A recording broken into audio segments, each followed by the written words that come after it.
So I was watching a TV show set in the Caribbean, and there was this beautiful tropical scene, and I liked the composition. So I sketched it out. By sketching, I mean I held the pencil like this and like this, basically. And then I've already wet the sky. Let's go with Cinereus for our sky.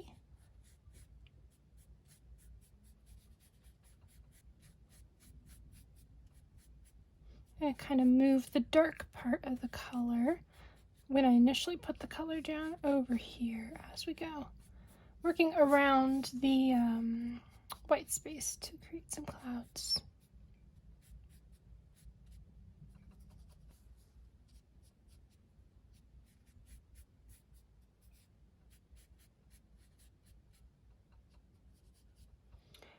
And down to the horizon here. Now I don't want water to bleed up into the sky, but I would be fine with the mountain doing that, so I've kind of gone over that a little bit. And I pick a green. I have 4 greens in this palette. I think I want a burnt sienna with my green. Where are you? This one. This is American Journey. It's a really good burnt sienna. And then I need some green. This is Core Olive, which will do my whooshy thing for me.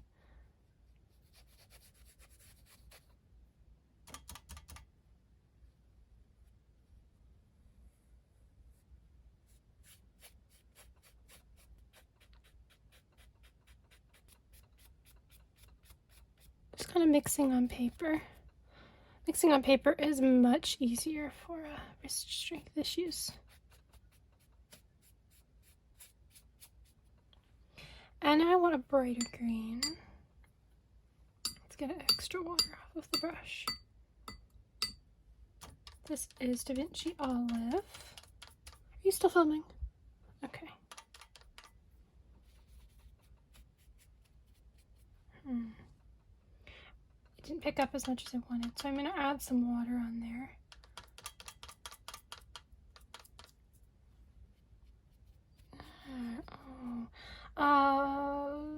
Goethite.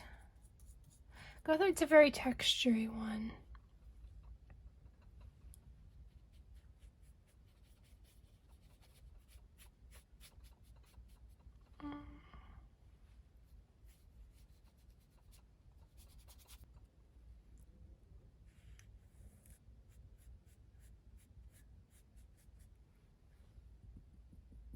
Just wet the edge of the drying paint there so that it would begin to do this blending thing. Words. I need sand. Now my favorite, oh there's green on this. My favorite would be Goethite for sand. It just makes the texture of sand very easily. But you have to add a good amount of water and then not fiddle with it.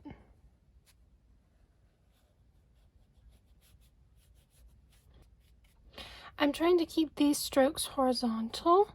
Not only is that good for my wrist, but horizontal strokes make landscapes look more natural because they are actually landscape. That's what I was learning about with, ooh, I like the sky. That dried nicely. That's what I was learning about. I'm learning about rivers. The perspective of them, you want horizontal. And then I like Montana May out of Natural Sienna, so I'm going to use some. Although this really doesn't need it. It looks nice. Look at the texture that's forming. Let's run some of this into this. And pick some of that up because I didn't like it. I'm sure the brush is green now. Let's attempt the water. Now I know it's tropical, so this area here, I extended the sand into that a little bit. Are you done? Okay, hold on. My video's done exporting. I'm not doing 2 things at once. You ready to go folder? Note to self, this one was exported. Exported. Save. Okay, what were we doing?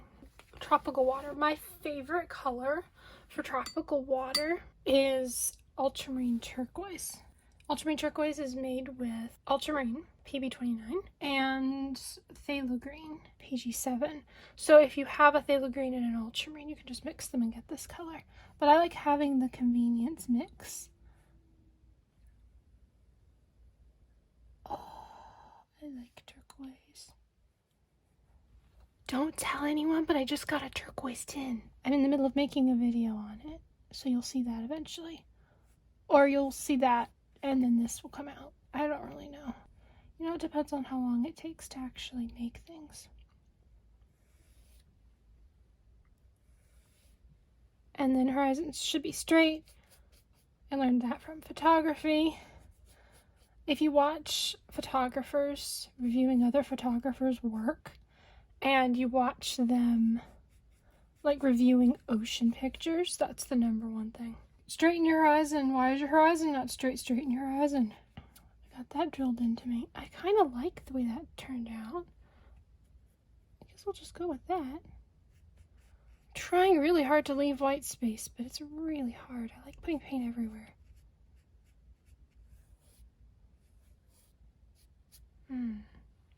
Okay, here's a new challenge, because I don't ever really use pencil. There's a pencil line. If I used a watercolor pencil, it might have gone away, but I'd have to get up to go get a watercolor pencil over there. So I'm not doing that. It's already here anyway. And I could have erased it, I suppose, but I don't have an eraser. That's a lot of wrist action. I don't have an eraser anywhere. We'll just put dark color over it. Oh, it's too much water, because it started dispersing faster than I wanted. You notice I'm tapping on this? I'm not actually like doing like this. I don't want that much color. And do not ask me how this is going to turn out. I don't know yet. I'm just putting this over. I think I want the lines to go like this, right? This is probably what the ocean is doing. I love that. Yeah. And core is always very fun.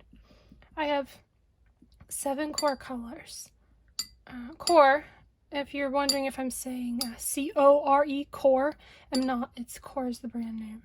You probably knew that already. But I was talking to my brother about watercolors, and that's what he thought I was saying. Core, as in, you know, your main core paints. C-O-R-E. No, it's a brand.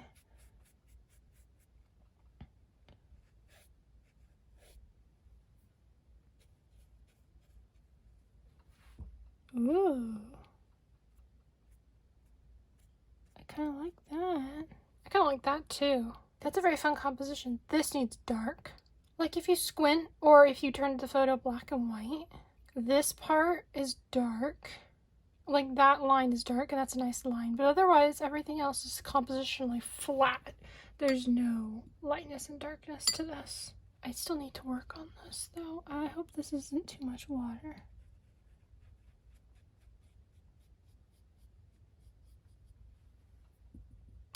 But I like the whole tropical water being clear and going over the sand thing. I don't know exactly how to do that yet. Mine always turns out green looking. Oh, I painted the table. Okay. And then I'm just going to soften this out. This is B watercolor paper, by the way. If you wanted to do this same composition on not cotton, you could do it just fine. You would just need to be faster and not fiddle in the same area for as long as I'm fiddling, which is better for your wrist anyway. I could have just like not put the pencil down, but I saw it on the TV screen for like, you know, 1 second in the transition between scenes, and I said, oh, that's so pretty, I must paint that. And then, you know, it was gone and I had to hold it in my head and pull out paper and sketch it. I don't usually do that, so that was kind of fun. Dark. I'm not going to use black because I actually want color. I really love that sky. And I also like the sand. I guess I could just use more of the same core olive. That's like my darkest color. I don't have any... Do I have any Paul Rubens green in here? I do. That's this one, right? No, that one's black. That one's black. This one's the green one. I don't really know how I ended up with this arrangement, but I like it.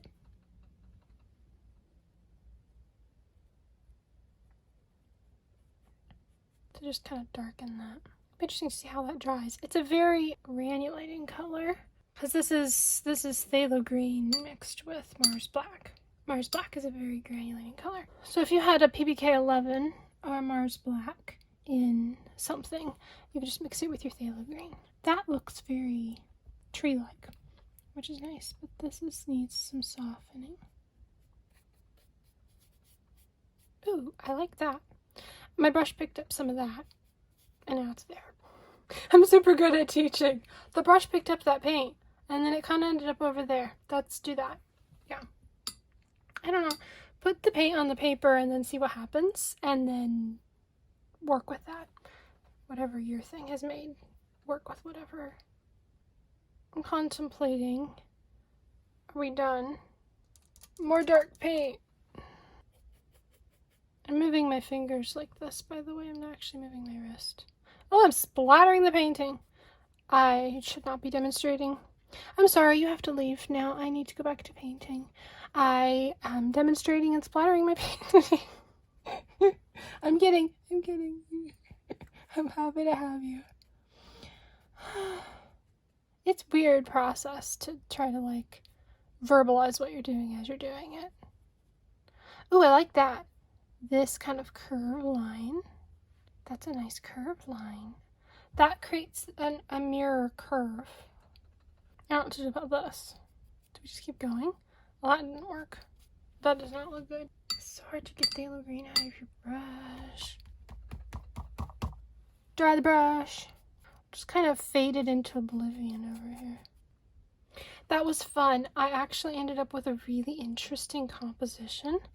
I like the line that continues here. It's like a curve, which lends depth here, and then we've got this curve.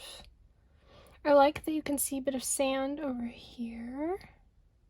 That's quite nice, because otherwise I was going to butt these two up next to each other and have the water go up next to the trees or bushes or whatever. But then this gives you more of like a place for your eye to go. So like there's like these leading lines going through the painting, which is really cool. And then the horizon is not directly in the middle. Also cool. And then we've got the dark of this. And I think it made sense to make these lines kind of go like this instead of completely straight across for the water ripples. The texture of goethite worked really well. I don't know if it needed the yellow, because it would have been more simple without that. I like the pale blue sky. I like to use two different blues for the water and for the sky. And that created a very fun thing up there. And that's because the sky was still wet. Yeah, that's a very fun composition. I'm always trying to come up with like a new type of composition because I've kind of started to paint the same compositions over and over again. I really want to put a mountain over there. But I'm not going to like add an island or a mountain or anything over there because I already like the way that like the sky looks. And my arm is done. So I think that that's it. This is all very calming look. Also, because it's analogous, since we've got yellow and green, which are all up here on the color wheel, and then we've got blue, which is also like right next to green. So it's yellow, blue, green.